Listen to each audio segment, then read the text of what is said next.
That concludes our public participation and takes us to item number 13, which is our action agenda for tonight's meeting. And it's for items and action necessary on appropriate or matters discussed in executive session. So at this time, I'll entertain motions, and those will be items under number 2 and 2A, selected employment items. Do I have a motion? Ms. Hutchison. I move that we approve the selected employment items as shown in Exhibit A. I have a second. Ms. Baumgartner seconds. Is there any discussion? Seeing none, all those in favor, please raise your hand. And that passes unanimously. And item 2B, do I have a motion? Ms. Baumgartner. I move that we approve the contract with Quackenbush Architects and Planners for architectural service for addition at Chapin Middle School as shown in Exhibit B. Do we have a second? Ms. Hammond seconds. Is there any discussion? Seeing none, all those in favor, please raise your hand. And that passes unanimously. And the only other item we have is item 3D. Do I have a motion? Mr. White. Yes, I move that we authorize the administration to work with our attorneys to finalize the resolution of a contractual dispute with China Construction Company involving work performed at Chapin High School by completing a settlement agreement in accord with the terms of the proposed settlement reached during mandatory mediation on January 24th and 25th, 2017, as discussed with the board tonight. After the agreement is complete, I further move that we authorize the superintendent to execute the agreement on behalf of the school district. Thank you. Do we have a second? Ms. Hammond seconds. Any discussion? Seeing none, all those in favor, please raise your hand. And that passes unanimously. That takes us to item number 14, which is our first reading of the capital budget for 2017, 2018, shown in Exhibit C. And Ms. Hutchison. I'm sorry, before you go there, I'm looking at 2C, and could you tell us, I think you might have heard it, but tell us we're not voting on that tonight, and can you explain that process? Yes, item C, if you all have your agenda, is actually related to a construction management at risk project at Chapin Middle School. And we've been going through a procurement process in the district on that, started back in December. And we're down at the point now to move forward on that project. And I don't know how much more I need to tell you about that, but we've interviewed firms. We started with a lot of firms. We've interviewed firms. And we're down to the point of trying to enter into our final contract negotiations with the successful firm, or selected firm. So that's really where we are at this point. Thank you. So does it come back here for a vote when we have the contract negotiation? When it is finalized, yes, it will. Am I correct? That's right. Yeah, when the contract is. Contract's once it's negotiated, it'll come back and it'll be publicly done. Thank you. That was probably good to have that going on. Okay. All right, and we're at item 14, which is the first reading of the capital budget for 2017, 2018, shown in Exhibit C. And I would entertain a motion, then we can have discussion on this budget. I'd entertain a motion. Ms. Baumgartner? I move that we have first reading approval of the capital budget for 2017, 2018 as shown in Exhibit C. And do I have a second?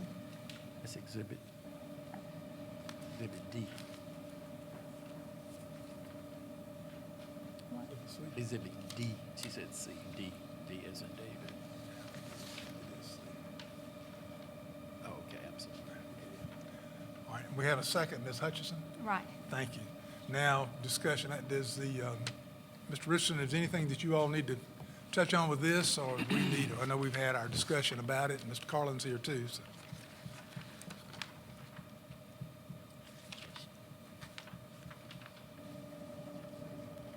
Thank you, Mr. Gadd. It's a reminder that this is sorry about that. This is a 5-year, $50 million capital budget you have in front of you. Obviously, we're only asking for approval for the first year.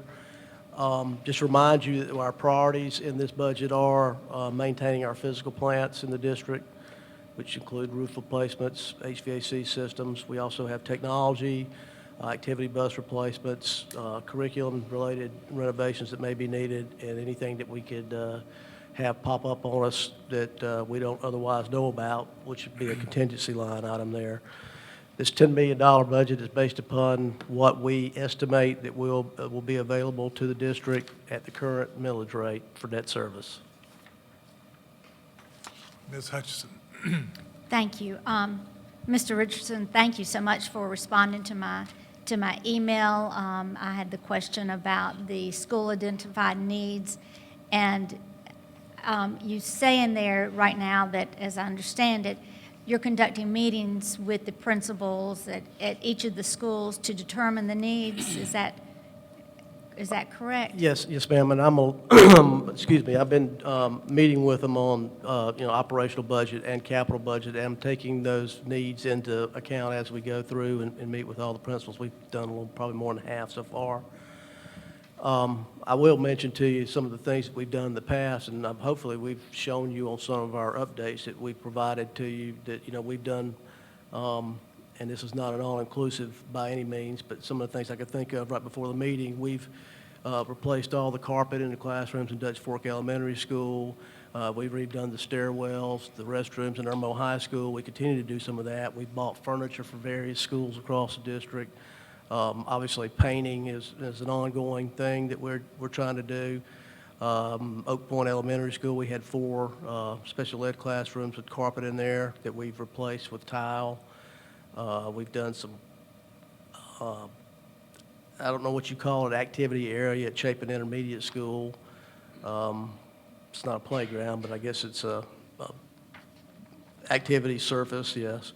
We've done sidewalk replacements, additions. Of course, we do line striping continually through the schools and the parking lots.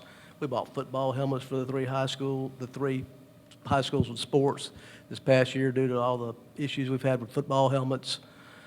Fencing at Lake Murray Elementary, Harbison West, Nursery Road. We've done sidewalks and portable covered walkways for the portable classrooms that we've had to put around. We've replaced sound systems. Those kind of things is what we do with the school identified needs money. And so, will those be part of, I know you're still gathering them, will that be part of a report once you get the plans for next year? Is that something that you plan to bring back to the board? Absolutely, we can.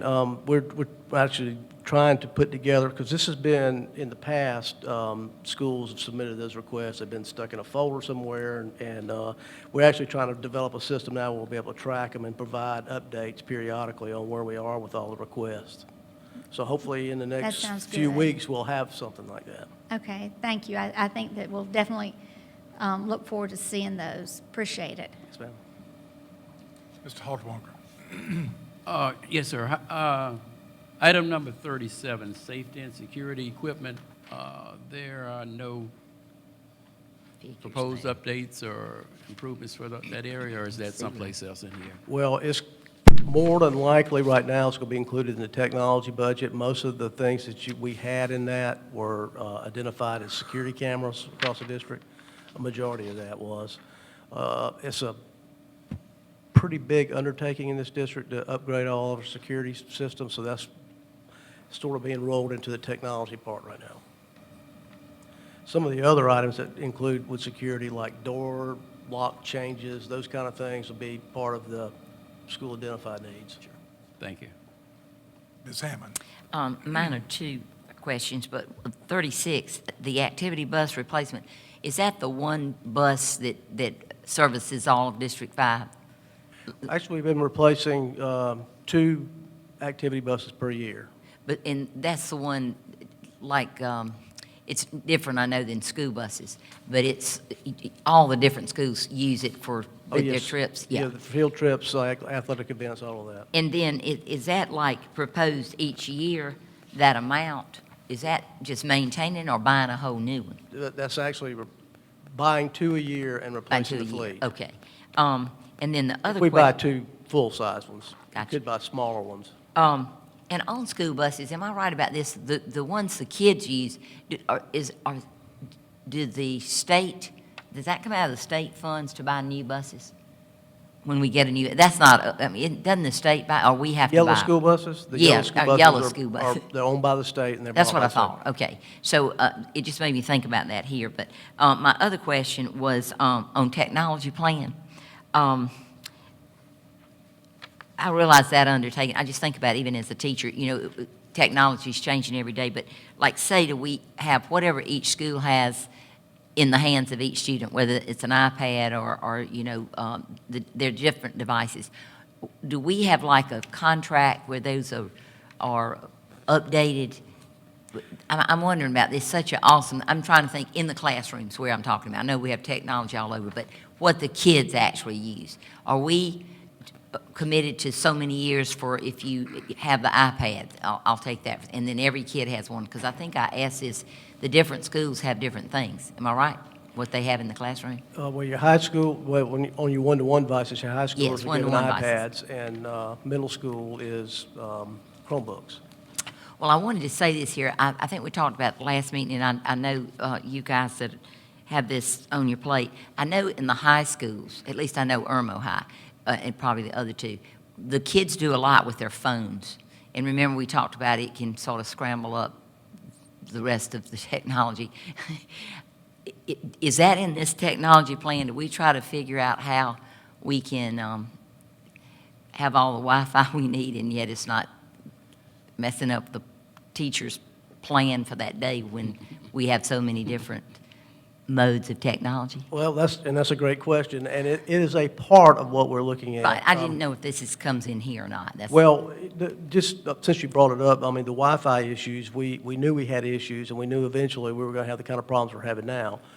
Part of what we are planning is a lot of the infrastructure, things that aren't all that bling for people. You're not going to see it, but it's Right. all the things behind the walls, basically, your wiring, your routers, your switches, and all that. Well, part of the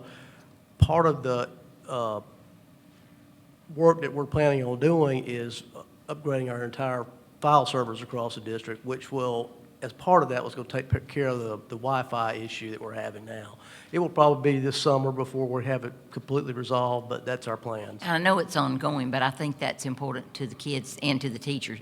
And so, I mean, I'm glad I just was trying to see where that fit into your plan.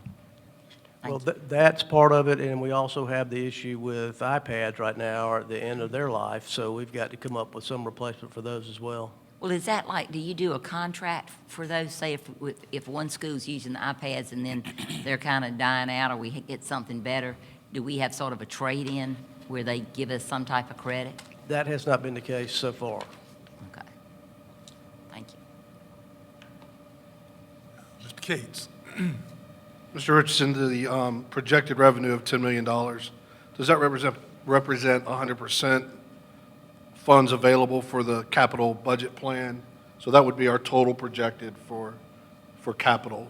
Yes, that's correct. And then as we talked about with school identified needs, just so I understand, that amount that is in here is really a projected amount. There's not been an actual, you're in the process of doing that budget. Well, But we actually- don't know if it'll be less than the, what is it, 343, 431? Well, it could be more as well. What happens is, we know, we've got pretty good estimates on those things that we know we have to do. We know we want to set aside $500,000 for contingency. We know we want to set aside $200,000 for activity bus replacement. Those kind of things we know. So that's really the number that's left. And depending on whether or not we have any contingency items that happen during the year, that school identified amount could actually grow.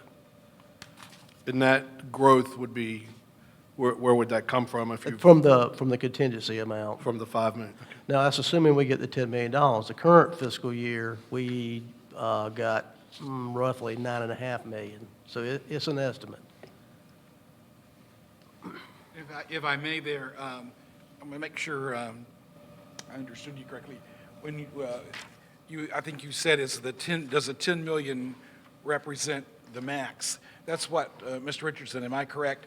That represents the max that you think we'll have with no millage increase. Is that correct? Yes, sir, that's correct. Because our capacity is greater than the 10 million. So the question is about how much capacity is there. There could be more capacity, but it would not be at the current millage rate. Is that correct? That is correct.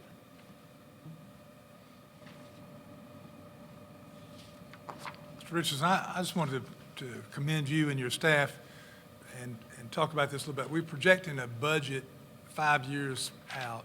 We know there are items that are coming due, big costly items like roofing, HVAC, and phases at our schools. And the item that we talked about a little earlier, the school identified needs, it'd be safe to say that those come into focus as the time gets closer and as the principals, you're doing those meetings right now about not only this budget, probably the operating budget as well. I don't know that, but. That's exactly what I'm doing. And it was my past experience that a lot of that input comes directly from the school because they live in the school. They know the things that are leaking or things that you wouldn't see going in or the carpet or whatever. And then I think that our SICs possibly also have input. I can remember being on the SICs when we'd have list of items that the principal had identified. Is that still probably part of the process too, that school student parents probably involved in it, and SIC on down, something they may see as a big need that they bring to the principal. If they bring it to the principal's attention, it's going to get some consideration, I would think. Well, I know that happens in some of the schools. I can't say that for every school, but I do know it happens in some schools.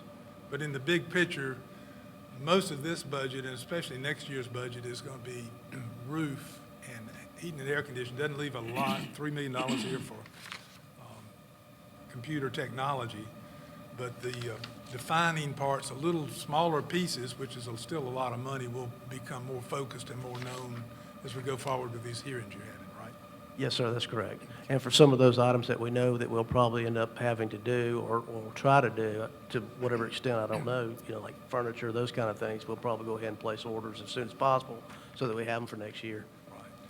One of the items that Ms. Bumgardner pointed out, I think at our last meeting, was we had a meeting at Dutch Fork Elementary during a rainstorm, and you all already knew about an issue, but you were in the process of addressing it. And I think the end result and the answer to her question, I'm sure out of contingency, is how you handle that capital fix in that school. But that's part of having a contingency and a way to address issues that come up.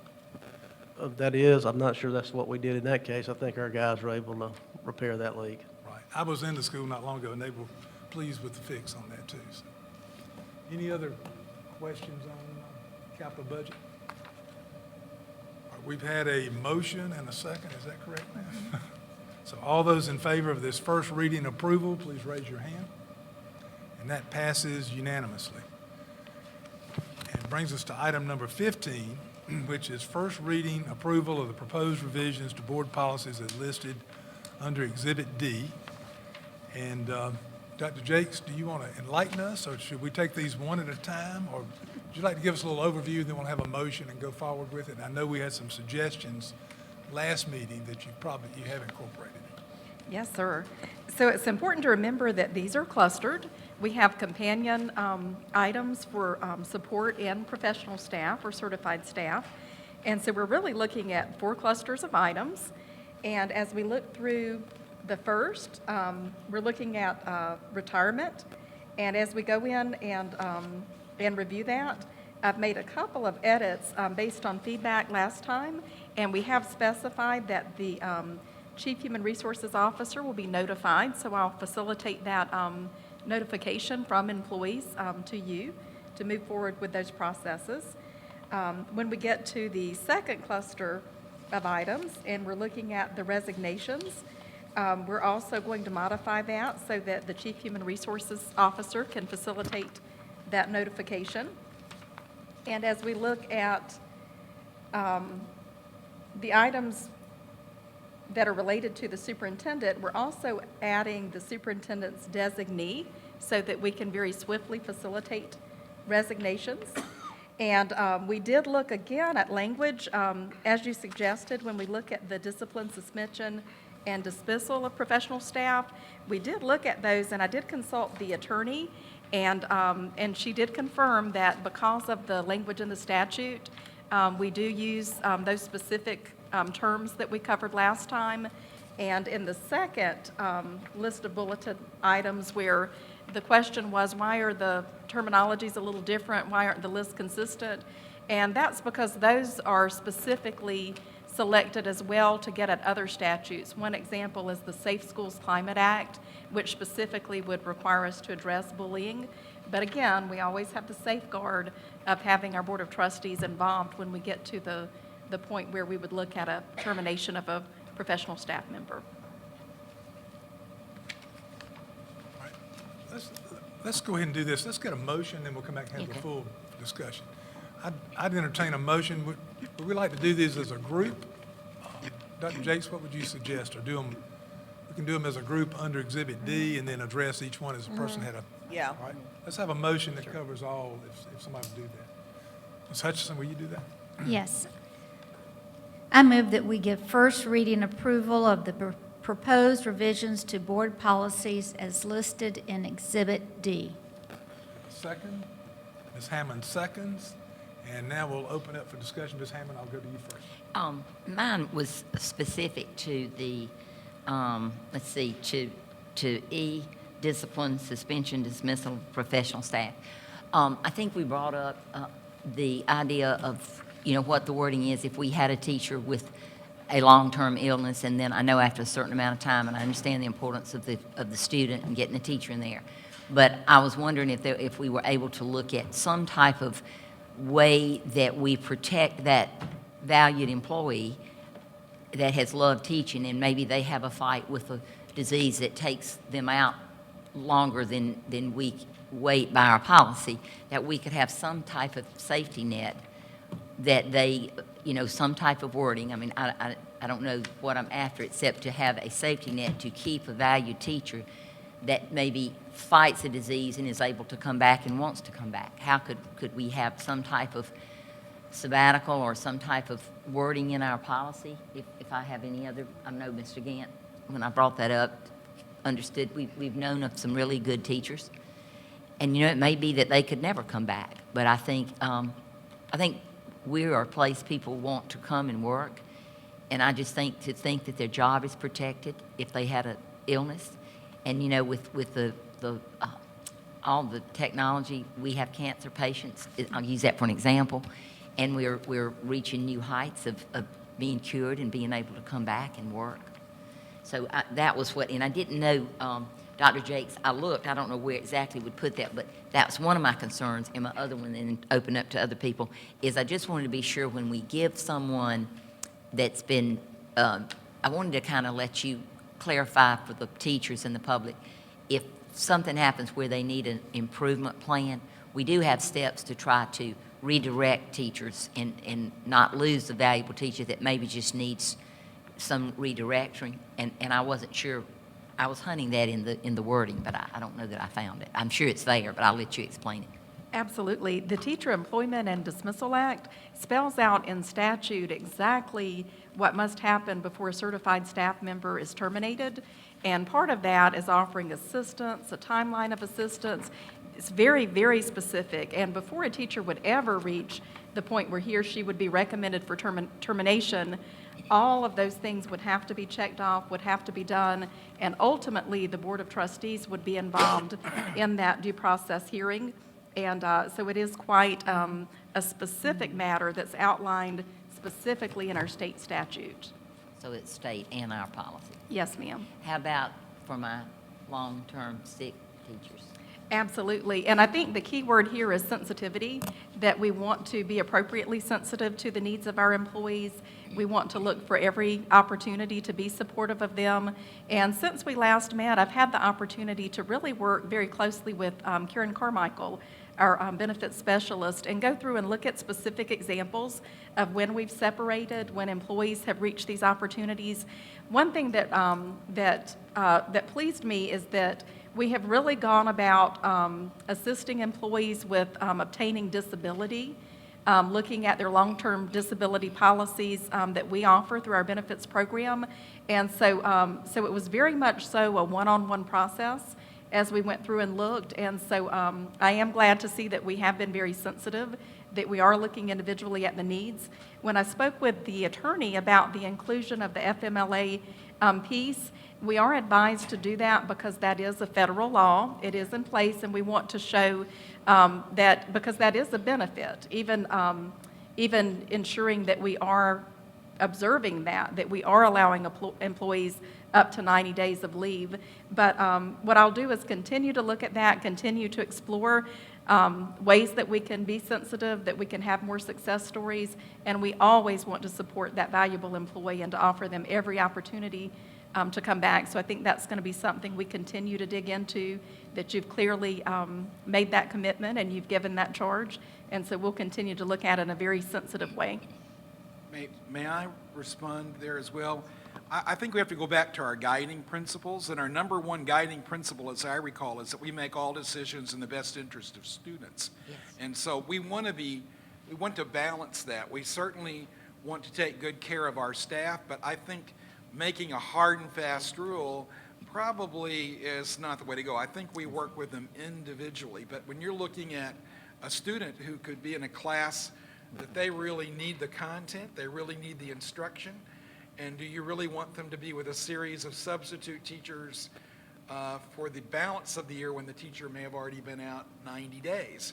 And so I think we have to, I think our policy is really, our current practices are really pretty good. And I just think I think if you check us out, you'll find that we've been very sensitive about our people who've had long-term kind of one-of-a-kind situations. But I think we have to go back. We have to make our decisions in what's in terms of best for the instruction of students, and we got to bear that in mind as well. So I think we got to balance that. And I appreciate that, and I think you're right, and I was trying to make that clear. I do think the students' learning comes first, but I was just thinking if there are ways, just like I learned that we have a sabbatical for say a young teacher having a baby, and that they have to put it in writing and then they can come back the next year. I was just thinking maybe there's some type of thing like that is a time frame, and you would hire a qualified teacher in that job after so long, because even 90 days can hurt the child. Absolutely. I mean, I'm with you on that. So but I'm glad we as a board, I appreciate that we're at least exploring that, and I know that our staffs are sensitive. I mean, I would hope that the principals who are right on the ground, knowing they're good teachers, that they would do everything that they could to bring the teacher back if they're able to come back. Mr. Cates.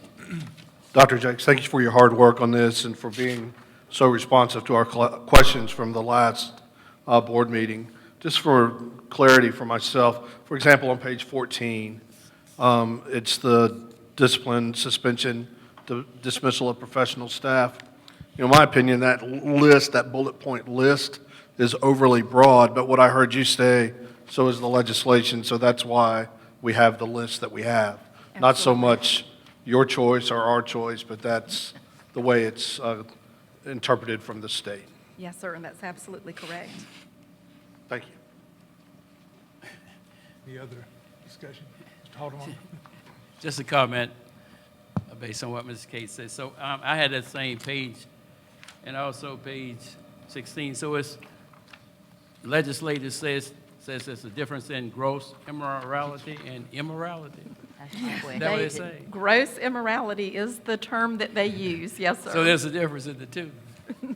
I'm not going to say, I'm not going to weigh in on that. I'll simply confirm ask that our that's the language You in can ask the. that question in the morning at breakfast. Oh, yeah, that's right. I'll ask him in the See, morning. Mr. Halterwanger, as his minister hat, he's wondering about the difference in gross Right. morality. Anyway, I'll ask him in the morning. Any other question? Dr. Jakes, I wanted to thank you for your explanation. Ms. Hammond is right. We have expressed that. And I think you and I talked between last meeting and this one, the sensitivity piece, and I think you going back and working with Ms. Carmichael makes me realize it's every case is an individual case. And I agree with Dr. Hefner. The students overall health as a student in our school and what they get. But I would love for you to continue to look at that. Somehow that bridge, I know we have some employees that even though they might be going through something very devastating, may pay attention to detail. We have other employees that might just say, I'm not worried about any of that, I'm just, so. Right. And maybe that's the sensitivity piece we can help with. I just would like to think there's some kind of a catch there, or that we can help them individually. And I know Ms. Carmichael does a great job with her counseling, and it's good to know if there's a disability involved, that some kind of counseling get them at least to the right place to get that. Okay. Any other discussion on any of these policies? I have one, and I think I know the answer, but I'd like to hear the professionals tell me. The Terry program, you know, you mentioned this in here. I don't have any question about how it works, but does the state still talk about doing away with that, or they just talk about things that they never do, or that they just scare people with? I don't know. But go ahead. Who wants to take that one? Dr. Melton, you got, I'll take it. Yeah, Lynn, update us. Yeah. Young teachers ask me that. That's why I'm just, people are in the mid. Tell them forget it. Back in 2013, the law was changed regarding the retirement system, and the Terry program will sunset in June of 2018. Okay, and I thought that, I remembered that, but not a date. And I thought, maybe did I dream it? Okay, 2018. So Next summer. next summer, it goes away. So if we have any teachers out there that are eligible for that, and they need to do it before 2018, and they can make it, right? They only can do it till that That's period what of I'm time. saying. So But it'd they be a got year- this little window if they know about it. They could do it. And there aren't any left in here to know about it. If y'all know any of them, tell them about it. But one thing they need to understand, anybody who retired after June 1st of 2014 is now going to be subject to a $10,000 earnings cap if they go back in a job in the, with a retirement system. See, communication is important, and information is even more important. That's good. I'm glad I asked that question. I didn't know that, but I'm not doing Ms. it. Hammond, I'm Unless glad- they're in a critical needs area, then Okay. they could get a waiver on that. Thank Sam, you. I'm glad you asked it. I'm glad that Mr. Richardson clarified it. I would think that's one of those areas too, that the individual Yeah. has got to do what is right for them. There's no blanket about, so it's There's no just, blanket, but it is going away totally. It doesn't mean that as of that date, it carries on for 5 years. It's gone. It's gone. Isn't that right? Interesting times. Thank you. Any other questions on these group of policies? If not, all those in favor, please raise your hand. And that passes unanimously. And that brings us to our discussion agenda.